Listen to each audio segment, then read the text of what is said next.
Hello and welcome to the Baby Giants Investing Podcast. Join us as we chat about the weird and wild world of small cap investing, all while searching for the precious few fast-growing businesses that have a shot at becoming industry giants. This podcast is for entertainment purposes only and is strictly not intended as financial advice. Any opinions are general in nature and do not take into account your personal circumstances, needs, or objectives. Securities mentioned are for illustration purposes only, and this podcast should not influence investment decisions. You should read the relevant PDS and consider speaking to a financial advisor before making investment decisions. Past performance is no indicator of future returns. Podcast guests and their clients may hold positions in the securities discussed in this podcast.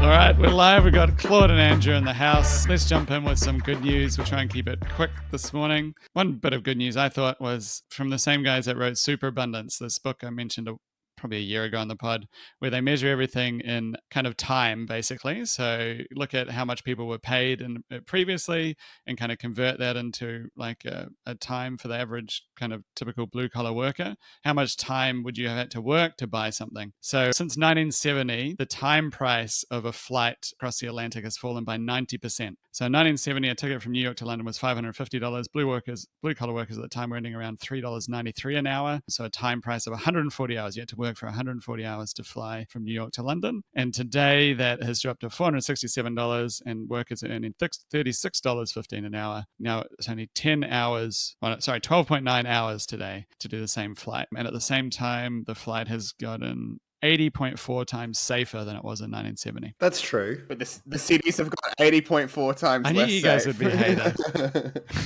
I was just tongue in cheek. No, I was going to say that you did have a lobster meal, That's true. all the leg room. While it's true the 1970s flights had roomier cabins and better dining, flying today is dramatically safer. Yeah. And your luggage arrived. Yeah. Anyway, I think very good news. 10.8 times cheaper, 90% cheaper in time. And I really like that time price as a way of measuring things because it's easy to forget stuff. It's the only way to measure things. Yeah, because that's what you're it's really. It's the only way. Of course, I mean, this. Yeah, I mean, I won't go on, but it's the only sane way to measure. I'm trying to talk about something inflation related without triggering any religious discussions. Cool. Do you guys have any other good news? No good news in the world. Yes, I got good news. I got good news for me and good news for you, Matt. Okay. So the news that I thought would be good for me is, so I was reading this article called The New Science of Death. There's something happening in the brain that makes no sense.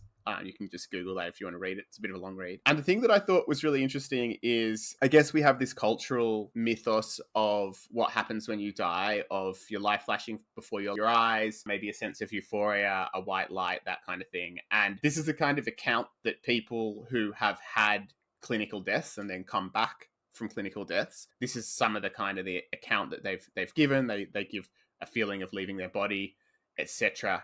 And, I guess it's not really known what causes this cultural meme. I mean, I don't think many people would have actually necessarily not heard of that kind of idea. So perhaps it's an idea, you could argue it's an idea that's planted in our heads. But I think what is interesting is that not only do you have these ideas that have been throughout culture for a really long time, but you also have this example of people who have, I guess, been taken off oxygen when they were in a coma. And I'll just read you what it says. One of these patients, and there's a dozen or more now recordings of this happening, and they've only relatively recently started trying to scientifically document what happens in the brain as you die or when you die. But this is what the findings were. As you died, patient one's brain was functioning in a kind of hyperdrive. For about 2 minutes after her oxygen was cut off, there was an intense synchronization of her brainwaves, a state associated with many cognitive functions, including heightened attention and memory. The synchronization dampened for about 18 seconds, then I intensified again for more than 4 minutes. It faded for a minute, then came back for a third time. In those same periods of dying, different parts of patient one's brain were suddenly in close communication with each other. The most intense connection started immediately after her oxygen stopped and lasted for nearly 4 minutes. There was another burst of connectivity more than 5 minutes and 20 seconds after she was taken off life support. In particular, areas of her brain associated with processing conscious experience, areas that are active when we move through the waking world and when we have vivid dreams, were communicating with those involved in memory formation. So were parts of the brain associated with empathy. Even as she slipped irrevocably deeper into death, something that looked astonishingly like life was taking place for several minutes in patient one's brain. So I think that it's quite possible that if you are fortunate enough to die a peaceful death, perhaps the actual experience of dying is just like one final beautiful dream where you do get to see the people you love and see your life and remember it in like, you know, beautiful vivid color or something. So I think we could all feel a little positive about that for most of us, unless we get our heads blown off. I think, you know, maybe we get one last nice bit of life as we die, and who knows what happens after that. And then the bit, Matt, that I think is good news for you you frame this as good news for you and me, Matt. I'm thinking, am I going to die a violent death? Like, why am I not included in this? No. Am I immortal? Like, what's you got the same good news as me, Andrew. Okay. Okay. Yeah, you're fine. But for Matt, in his quest for everlasting life, this article speculates that evidence is already emerging that even total brain death may someday be reversible. In 2019, scientists at Yale University harvested the brains of pigs that had been decapitated and managed to get the brains showing metabolic activity again. So the good news is we never die, is what you're saying, yeah. Claude? So you could live on as a brain in a vat. Heaven is real. We're never going to die. Andrew, what are your thoughts as an ardent scientist on this? You know what? You're giving me serious Flatliners vibes. So for those that are too young to remember, well. There's a Kiefer Sutherland, Kevin Bacon, Julia Roberts. I think Julia Roberts was in it as well. And I remember it being good. It was probably awful, but they like would intentionally kill themselves and bring themselves back to sort of experience sort of that. So that's what was ringing bells for me. But I guess I'll find. Assuming I don't get my head blown off or die in a horrible, violent accident, I guess I'll find out. Yeah. So good news, air flights are a lot cheaper and death isn't real and the soul will continue on. So 2 bits of good news, probably the most positive. And if you can just hold on long enough, Matt, they can just transplant your brain into a new body. No, I don't believe in that stuff. I don't think he would be the same. I don't think, anyway, it's a topic for another day. I think we talked about this brain in a vat stuff before. I'm not on board. Same with this idea of uploading consciousness. I just don't think it is what it is. Also serious Futurama vibes as well. What else? Any other? Okay, I think that's enough good news. That's really the best good news we've had. There's not even negatives aside from you complaining about how the little leg room we now get. All right, so what else is going on? I thought just one other bit of news, kind of macro-ish, was that we just chatted very briefly before, was around that could affect Smartpay, which is around some comments that were made around rebates or surcharges, I should say, for debit cards. So basically the RBA's head of payments at the AFR Banking Summit said that it's time to review surcharging framework and consider it whether it's still fit for purpose. It might be time for debit card payments to be surcharge free. And I just thought it was interesting potential impact for Smartpay. So for anyone who doesn't recall, Smartpay is a point of sale terminal provider. And I guess the model that they've had the most traction with is free for merchant sales. So basically pushing all of the costs onto the end user. So when you go to pay for your cup of coffee, and it typically is smaller transactions, you pay whatever the processing fees are. So they push those onto the user instead of onto the merchant. So merchants love it because they don't have to pay anything. And the users don't, I guess the end user doesn't really notice because it's like you're buying a $5 cup of coffee and, the small cents charge as a percentage, it might be reasonably high, but it's not that big otherwise. And I guess the issue for Smartpay is just whether that, if they now have to put that onto the merchant, they would no longer be able to offer free charging anymore. It would probably be disruptive for the model. Yeah, I don't know. It seems to me like it could be quite a big change and kind of upend the kind of free model. It's a very different selling proposition to say free for credit cards, but not free for the main use case that everyone uses and the merchant has to pay for it. So I don't know. There's some thought that it's like ulterior motives from the banks for like pushing this because it makes everyone more likely to use the banks instead of Smartpay. But a dumb question. How can the RBA dictate what the business model is for these companies? Can't I as a payments provider just say, hey, this is my revenue model and take it all out the market? Why is it as I said, it's probably a really dumb question, but why does the RBA have any say on that? Yeah, because it's not Bitcoin. No. No, I wasn't going there. But yeah, it's basically, they can. It's kind of like there's like limits on how much you can charge like interchange fees at banks. So there's kind of like there's rules to protect consumers, for instance. So that the idea would be to stop consumers it's kind of like a tax on consumers, right? The fact that you don't really care that much if you're paying 10 cents or 20 cents on a transaction, and the consumers kind of protect them and say, like, actually, no, we don't think you should be allowed to do a surcharge on that because there isn't really that much cost associated with a debit card transaction. So that's basically why you have rules around what you can and can't do, in terms But of interbank fees. I assume it's the concentration in the sector that requires that kind of rules. I mean, you don't have those kind of regulations for much more competitive open markets. So is that? Yeah, that's true. Like the concentration in banking. Yeah, I think that's part of it. But yeah, there'd been some different countries have different rules. But like in the US, for instance, there was a big change. Banks used to make a lot of their money from these like interchange fees, and then they were regulated down how much they could charge and whatever else. So it's just like it's just an opaque, somewhat concentrated. I don't think it needs to be that concentrated though. It's more just like an opaque industry where people aren't aware of what they're paying, and then the regulator kind of steps in and says you can't do that anymore.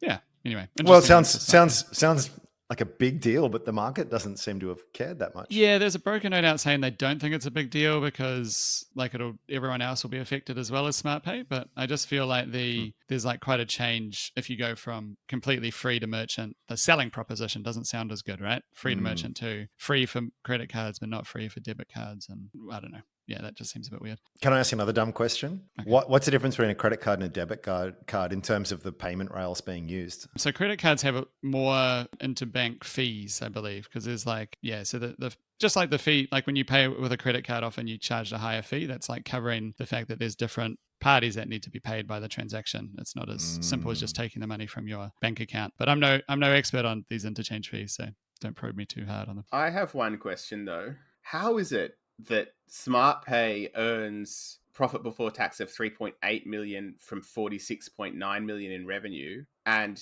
actually that was the half year report, but either way, I'm talking about margins, so it doesn't really matter. And Tyro earns net profits before tax of around 5 million off revenue of 237 million.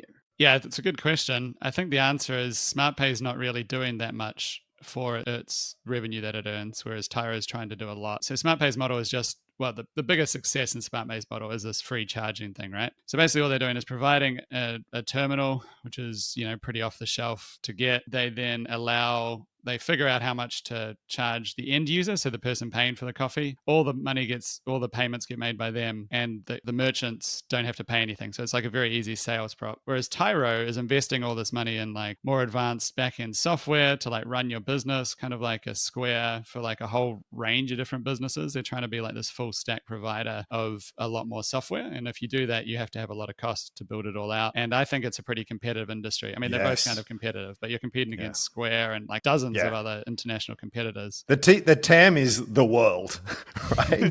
And the competitors are extraordinarily well-funded, big global US players. Yeah, like that's what always scared me of Tyro is you're competing against Square/Block, or Block, it's now called Block. And just how much, like, think of all the work they spend in the US to develop really good, say, restaurant software or hairdresser software or coffee shop software that they can like leverage across to Australia versus you as Tyro trying to create different vertical software, how much you have to pay for it. So I think that's one of the big differences, Claude. I think that this model that SmartPay developed, the zero fee model, is very, very smart. It's very light. Like it's high margin because you're not really doing that much for it. For the revenue that you're getting, if that makes sense. You're not investing all this money in developing, software, basically. Interesting. Why doesn't Tyro just do that though, for example? Well, there's talk that they're starting to do that. Well, I don't know if how much they're putting behind it, but that was one of the threats I thought for SmartPay, is that they're entering this like zero fee space. I don't know why more didn't copy it, because it seems very copyable. That's the weakness of what SmartPay is doing, is that it could be copied by someone else because it's just a selling prop. It's a marketing decision. It's not, they've structured a business model to support that decision, but it's not, to me, it doesn't seem very hard to imitate. And I guess one part is that for Tyro, like that only works for certain types of merchants, that model. It doesn't really work for like bigger merchants. If you're spending $1,000, you can't just force that onto the customer because the customer's not going to pay $50 extra or something. So it only works for small transactions and with a certain kind of product mix and a few other factors to allow that free model. So it'd be hard for Tyro, I think, would have to create a sub brand to do it, but it seems like something that they could do. Just create a new sub brand called like free payments or whatever, free pay. I always think too, it's the banks right? Like the largest online broker is CommSec, right? By a significant margin. And they are nowhere near the cheapest. I remember for a while there was like all of these very low cost brokers coming in. It was like, oh, this is going to undercut the model. And it's just, I think the calculus was, which has been proven out, which was, people are lazy. There's a lot of inertia here. We'll probably have to lower our fees at some stage, but until then, like, why not? In fact, it's better for us to bleed a certain number of a bit of market share and retain the maths works out where those two lines cross at a point, which is probably a distance away from where they are now. So it's like, we'll just keep doing this until we have to lower the fees to compete. And Smartpay is sort of like, well, it's been a bit of an edge for them, but it's still like they're still tinkering at the edges compared to the dominance of the major banks. And to your point, Matt, is I don't know, but at some point it'll be like, all right, okay, now we need to be a bit more serious, and they'll just come in and say, right, you can do it here now. And that's another thing that sort of kept me away. It's sort of like they edge is enabled by the good grace of the competitors who just can't be bothered at this point. But if they so choose, it's sort of like, well, your edge is instantly gone. Yeah, I agree with that. And I think that the brokers is an interesting comparison because it's similar to how Robinhood had such success with its free model. Like people just see the difference between $1 and free is like infinite, in terms of people's minds. So that would be my concern with Smartpay. If they go from, like if Robinhood went from we're free trading to we're very low cost, like the interest in Robinhood, I think would be a lot lower. Absolutely. So yeah, that's kind of my concern of the business model change. But anyway, it's just a hypothetical. It's not even, it's not happening. It's just we need to look at this as a comment. And so yeah, it'd be a long time away if it happened. There's other things. Bulls and Smartpay are looking at New Zealand and what could roll out there. And so I'm not expressing a very strong view on Smartpay. I just think it's one. If you own Smartpay, I think it's a risk you should be thinking about. That's all. Yeah, one of the risks. Yeah, for sure. Cool. All right, what else we got today? Should we chat through? Do you want to talk Weebit? Yeah, Weebit. You just met with Weebit on Strawman, right? Yeah.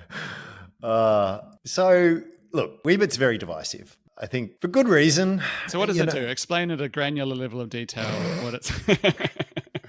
Well, it's resistive random access memory technology. I'm going to say one thing about this. I challenge anybody who owns shares in this company to actually explain what it does. Well, I'll do it, right? I know the position you're going to take, so I'm going to take the other position just for the sake of balance. But again, this is more me being on the affirmative debating team than deeply held beliefs. So they're making it so flash memory, non-volatile memory is the kind of memory you have in your USB drive or your phone. It kind of information is retained when you turn the power off. And so we use flash is the predominant technology, and that's basically coming up against technical limitations. So there's some various other competing technologies. ReRAM tech is one of them. There's only like 3 or 4 companies in the world sort of working on it. This little Israeli-based ASX-listed company, Weebit, is doing it as well. And so the value prop here at a high level is it's cheaper, faster, more robust, etc. The difficulty with it is that they only formed in 2015. They listed by a reverse takeover in 2016, and they only generated their first revenues last year, and tiny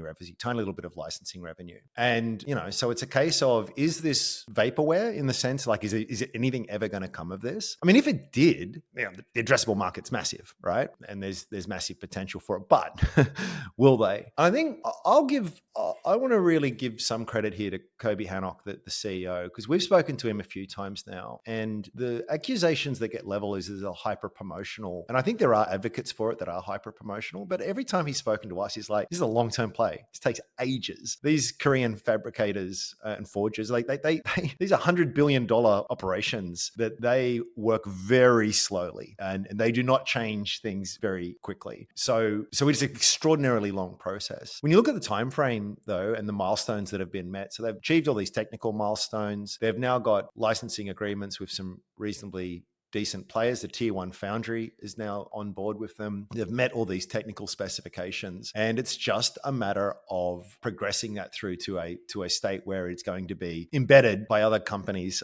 in their technology, and they'll clip a ticket on that in terms of royalty payment. So it feels as though, and again, I'm just taking the affirmative here, so have at it afterward, but it feels as though this is always going to be something that is a distance out. Even if everything goes really well, this is FY 25, 26 before any kind of material revenues come through, which Kobe really hit that point hard, just because it's the nature of things. And don't forget, these foundries have other runs that they're doing. There can be hiccups there, all kinds. It's just like, when you think about what we manufacture as humans, I almost challenge you to think of something more complex than chips, right? Like, it's really ultra specialized, ultra expensive kind of stuff. So it feels as though they're making progress. Now, around all of that, you've got the ASX and investors and hype and share prices going up and down and left and right and the rest of it. It's, it's a $600 million company, I think, something like that in terms of market cap. So I think that there is a lot of sort of hype there, and it's, people are probably not realistic in sort of the timeframes that are involved here, but they seem to be making progress. Now, how do you value it? How do you handicap the odds of that? That's why I put it in the too hard basket, and I'm not an interested buyer at this stage. But that's the bull case, I guess, is that they get this thing over the line. They get a few, like some automotive manufacturers decide to put some of these chips in place. Apparently, one of the top 3 auto manufacturers reached out to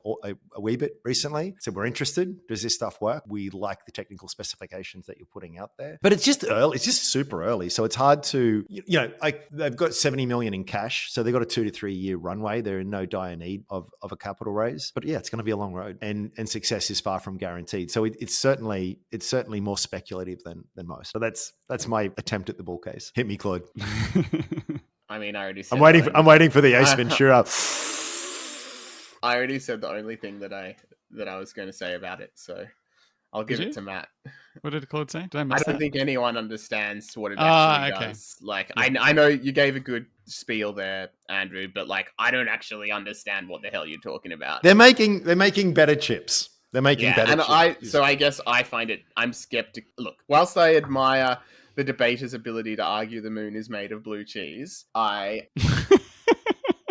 definitely would be very surprised if like the next best, like the best new chip in the world, like came out of like a reverse listing of an iron ore mining explorer company in Perth. What I do think is amazing is that like they got their market Perth. cap You put so some high. stank on it when you said Perth, and you're like, Perth.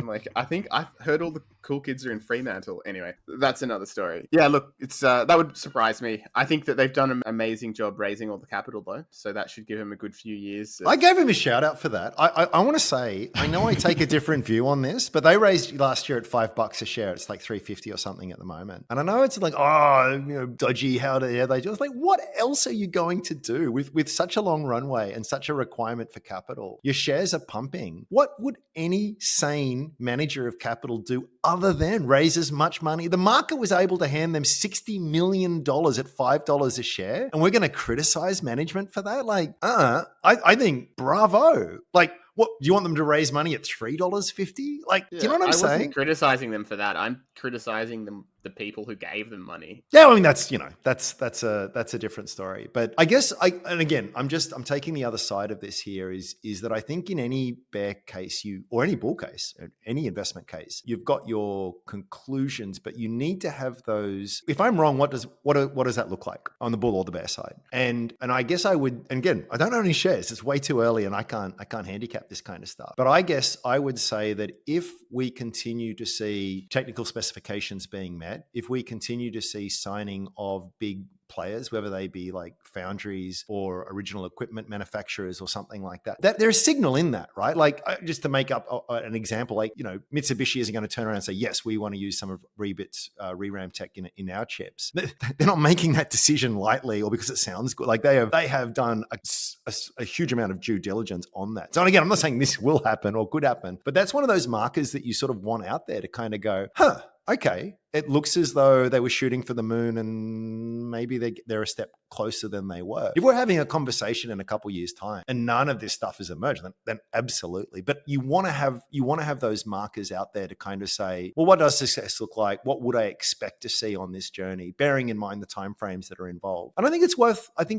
worth keeping an eye on, because again, if you look through, again, this is 8 years old, this company. They've attracted some pretty serious talent, and they've managed to raise a bunch of money, and they've managed to get some interesting partnerships. So we'll see. I did ask in a previous meeting, like, why ASX? Like, there's quite, and the answer was, well, his answer was, we couldn't do it in Israel. They weren't interested. So the ASX was welcoming, as the ASX is want to be, and it's actually been very good to us. So it's like, well, yeah, I need to raise a bunch of money. I need to list. I'm not going to be able to get on the NASDAQ anytime soon. The Israeli market's not accommodating.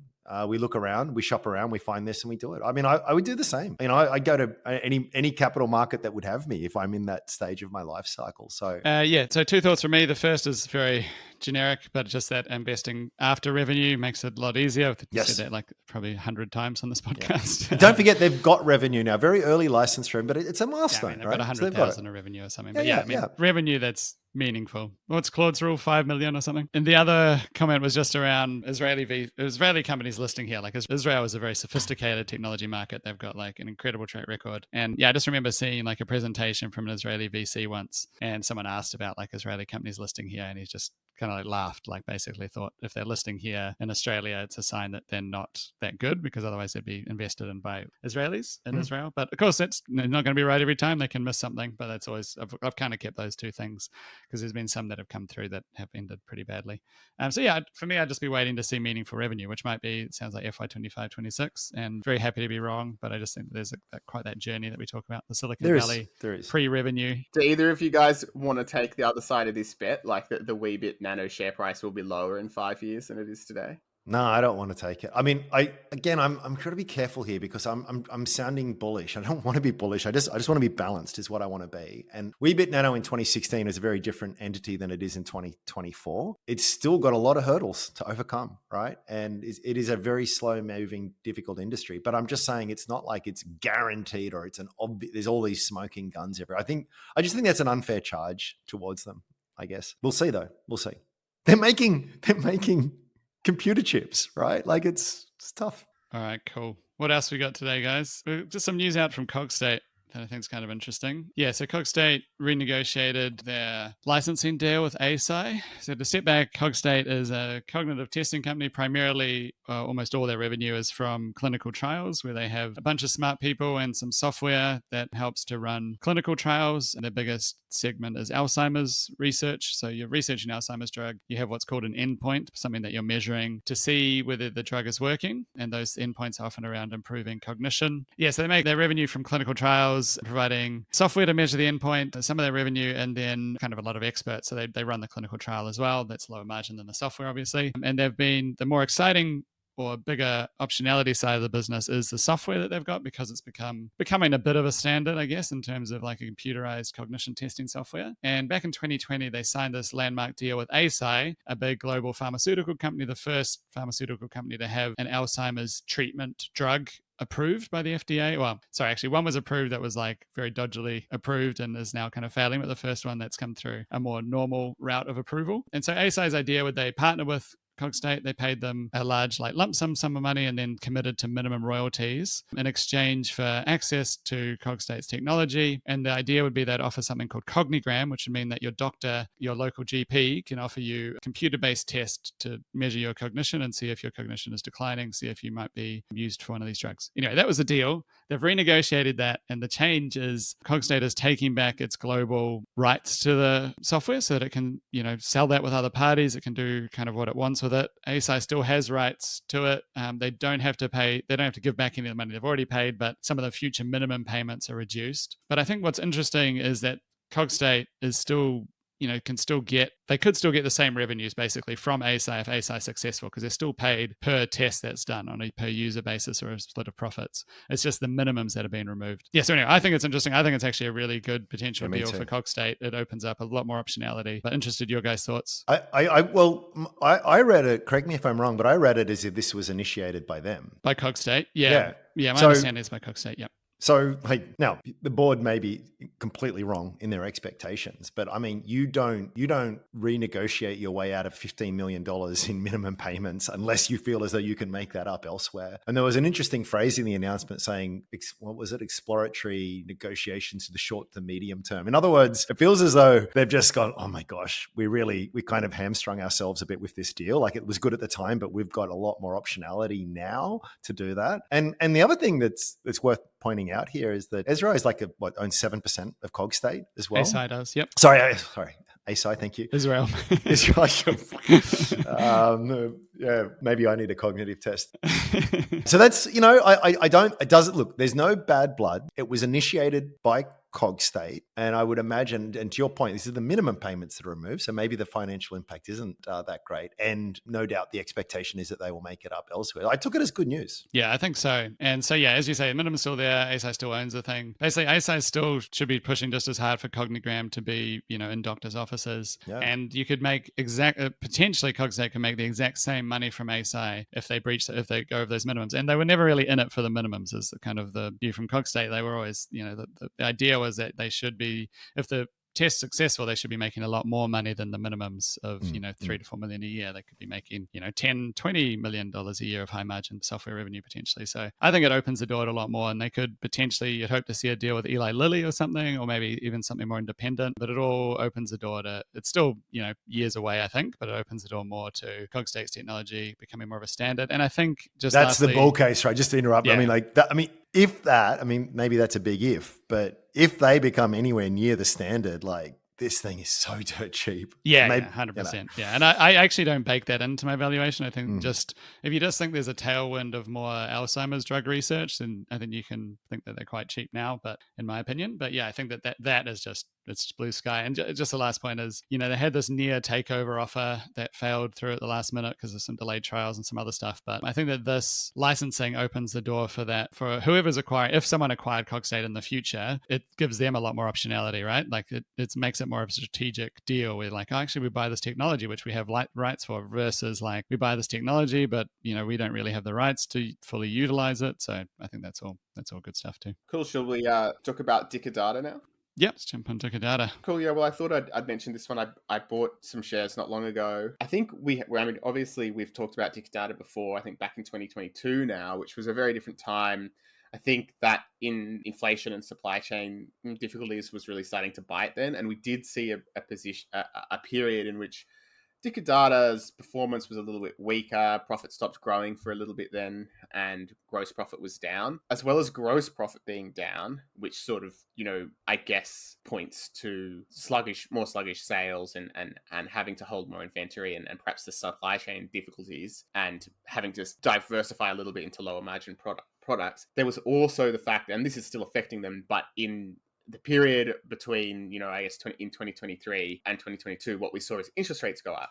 Now, Dicker Data, for those that don't remember, is an IT and security hardware and software distributor.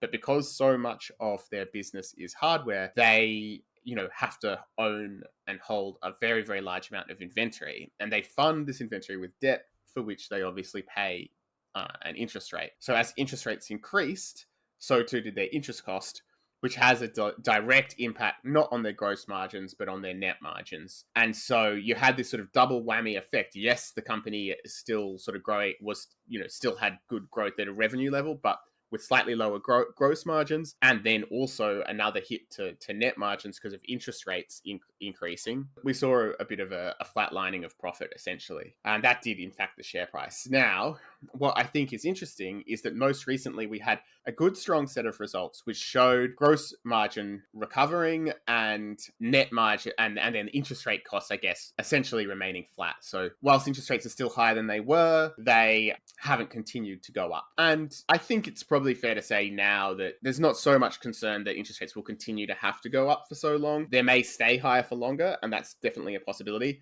But if that happens, then that just means that expense will remain essentially flat as a percentage of revenue, really. So overall, that headwind should stop. We've already seen gross margins recover to, I guess, where they were historically. I wouldn't necessarily expect that to continue to increase, but it's definitely, easy to imagine that at this point, the two sort of levers that were working against Dicker Data for the last little while will stop working against them, and then revenue growth should flow through to the bottom line. On top of that, they've just finished another big sort of expansion of their facility, which allows for more revenue growth. So therefore, according to the commentary at the most recent results, that the company is well positioned and is expected to have a stronger FY 2024. Like, let me just look again what the comment was. Yeah, things are starting to look up on the general front and 2024 looks promising. So we should see a decent return to growth, and it doesn't have an overly painful PE multiple, with that being around 24, and a dividend yield fully franked of 4.1%. So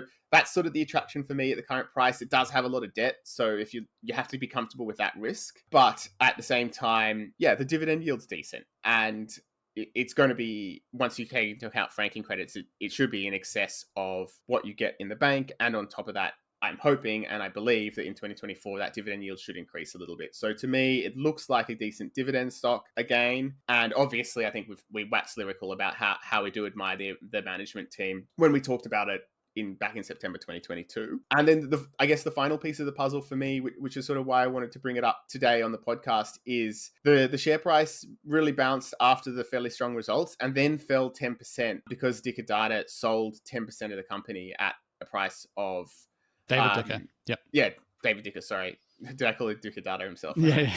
It's pretty, basically. It's the same thing, right? Yeah.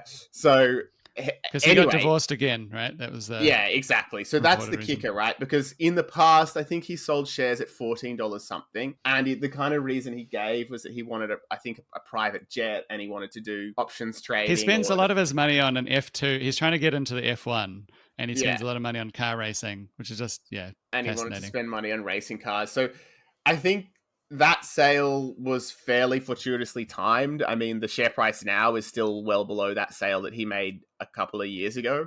So you could argue, I can understand why the share price dropped on his sale, because quite frankly, it does feel not that good to, I guess, be on the other side of the trade from him. There's a lot of stock to absorb too, right? Like, it was quite a big, just a dollar amount sale, of the company. Like, if you think of all the people who had been interested in buying the stock, I think when you have a big sale like that, it absorbs a lot of that buying that might have otherwise occurred, basically. Yeah, exactly. So look, I mean, Matt Brazier covered it well for us on the website for supporters. I think that one's still behind the paywall, but overall, I guess the gambit is, well, maybe this time the timing of the sale is less of his own choosing, I guess, would be the thesis. Now, we don't really know that.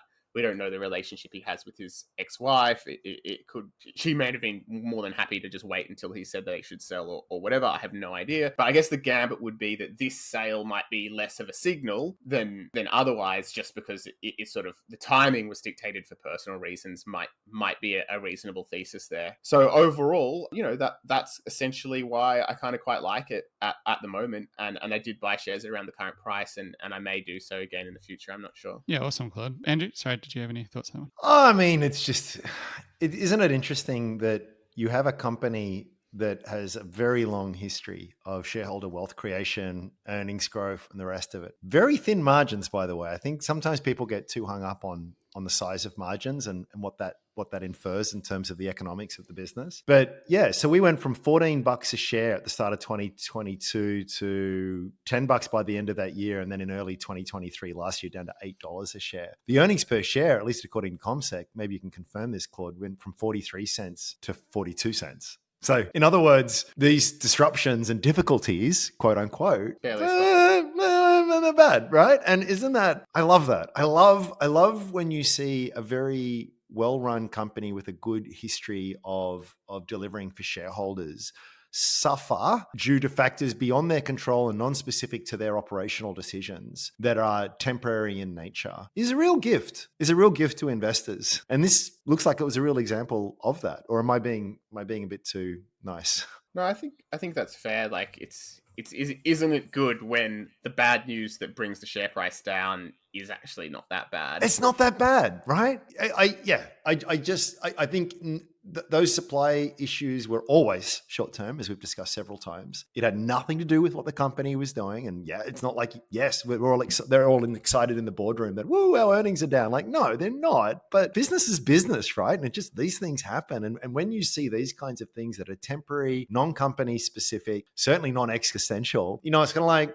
and then the market drops, 40% or something like that. It's sort of like, now maybe a factor in that was the market was too exuberant prior to it. So I don't want to say that it didn't deserve to come back a little bit, but these are things that I think a far-sighted investor can see as an opportunity. I wish I'd taken the opportunity. I think one other interesting thing is, last year PCs, which are quite a big segment for them, 600 million of their 2.4 billion in hardware, but that segment was down like 14%. So PCs have basically had this off cycle. So prior years, you could say that during COVID, there was this big buying spree. Then everyone bought their PCs. It takes a few years. This is mostly businesses we're talking about, or almost all businesses. And so it takes a while for those PCs to then kind of get a bit old, and companies tend to have about a 3-year refresh cycle where they get some new laptops before the staff start complaining. And so you kind of got that coming through this year, which should start going, maybe that's like 0 to few percent growth, but it's a big difference trying to make up for negative 15 to a few percent growth for a big chunk of your business. And then maybe growing next year, there's like a lot of talk of like Windows driving like obsolescence for prior versions of Windows, and other kind of talks of upgrading for AI PCs and stuff. So I think you could have some headwinds turn into tailwinds, but it's an interesting business because it's so diversified. It kind of rides, it's kind of like what we're talking about JB Hi-Fi, where they ride like all the technology changes. And so you're like, oh, this part of their business will be really bad, but then it's always like some other part emerges that's like much stronger at the same time to quite a surprising degree. So yeah, I think that's interesting. And then I guess it's just, if we see in a few years some of the spending on AI start to flow through to them, I don't think they're really benefiting from any of the AI stuff, because at the moment it's all these huge hyperscalers like Amazon, Microsoft Azure, etc., that are buying all these graphics cards for the training. But maybe that starts to trickle down to smaller businesses that these guys serve. So I guess that would be an interesting. That is a good point too. And I think you're right there, Claude, in terms of an income stock. I never really thought of it that way, but 4% fully franked, dividends never gone down as far as I can tell. Well, at least not in the last 10 years. Just looking at the forecasts, expected to increase. So 45 cents in the trailing 12 months, and then 49, 55, 60, and a starting yield of 4%. Again, it's not that much below a bond. And I've got the growth on top of it and the franking credits on top of it. It feels, it doesn't seem excessively valued. And also, like, it should be something that just benefits from stuff like population growth. I remain a bull on population growth in Australia. We are one of the most simplistic, worst governed democracies that there are. I love how you said it. I was like, Claude's positive. This is awesome. It still puts us way above like most of the world, right? Like we're a true democracy. Like, but like, the tyranny of the majority, the least worst option in this country is like houses and holes. Let's do it. And also we have no productivity, so we better keep on pricking people into increased GDP. Well, they need computers. So it's a real easy button to press. So yeah. We'll have immigration will go down a little bit. There'll be a backlash, blah, blah, blah. But at the end of the day, if you want economic growth, it's the easiest way to do it without upsetting, I guess, too many people. Well, too many people who are incapable of independent thought. Like per capita GDP has been backwards for a little while. Yeah. It's the most asinine. Like, I don't know. The Smartpay business model, guys. Like, you're charging the money, but people don't notice it. Like, guys, don't worry, we're not in a recession. We'll never go in a recession. Just get in as many people as we need. Did you see that thing? It was just related on the macro there for a second. I think 1/3 of new jobs created in the past 12 months were related to the NDIS. Like 1 in 3. You're like, okay. That's really crazy, man. It wouldn't be so devastating, except that like you see sort of these people that are basically like it's obviously there are many very deserving and people that need to be on the NDIS, but there are also people that are like, I got to get my kids diagnosed with ASD so that I can get like a free babysitter on $50 an hour paid for by the government. 100%. It's like 1 in 6 boys. I think it's 1 in 6 boys. It's absurd. Yeah. And then exactly as you say, there's people who are very needy. You could like triple or quadruple the funding to people who really need it, and instead of like this middle class welfare for extra after hours tutoring. It's middle class welfare because it requires a certain degree of like capability and time and cognitive ability and to game the system, right? Because you need to get the diagnosis, you need to find the doctor, blah, blah, blah. Then you need to fill out all the forms and stuff. But then suddenly you have like a highly paid carer. It's like getting the government to pay for your nanny. It should just be out of your kind of like that, yeah. I don't think it's mostly cynical as that. I do think if you just spend enough time on Instagram, you think that your kid has something. Like, I don't think it's just people. I think people do genuinely think, I do think close to the 1 in 6 think their kid has is worthy, is needing that thing. I think it's just that we're over medicalizing and over diagnosing what is actually a normal range of behavior. You're dead right. Often the kids with divorced parents constantly shuffled, like they're not being raised in a particularly stable, nurturing environment. And then instead of it being like, oh, you're raising your kids kind of neglectfully, it's like, oh, it's no, not the kid's parents' broken. fault, it's the kid's broken. Yeah, I hate that. No, mate, your kid's lovely. You give it a bit of positive feedback. Always behaves with me. Yeah.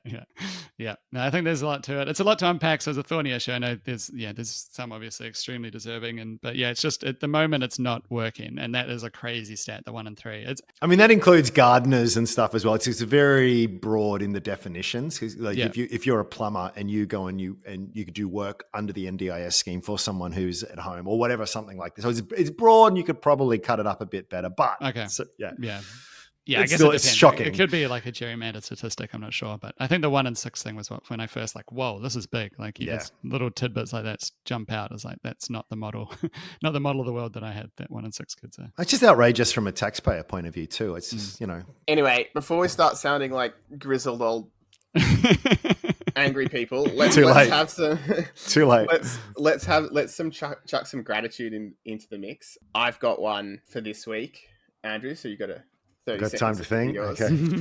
I'm grateful for antibiotics. They, despite completely destroying your gut biome, do save lives. And, we've had it invented since 1928 or whenever it is. Penicillin, obviously, some of the older ones not so effective anymore due to microbial resistance. But, guess what? They still do keep on trying to develop new ones. The best one, or the last line we've got at the moment, is vancomycin 3.0, which was originally discovered in the interior jungle of Borneo. So I guess if we keep on going out into the jungles, we might even find new ones in the future.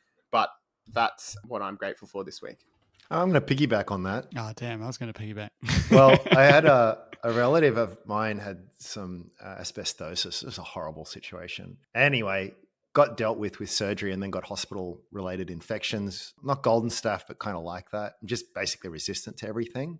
He was actually on an SBS documentary recently. They did a case study. Anyway, the treatment, which we don't have in Australia because why would we do it here? But if you travel over to Europe, they're doing phage therapy. Phages are a type of virus that attack bacterial cells and showing really good promise. And in his particular case, it just cleared everything up. And it just strikes me as something as like, given the antibiotic resistance that you're talking about, it's like, why are we not full steam ahead on this technology, which is more than just blue sky? There's some really good data that's emerging on this front. So yeah, go phage treatment.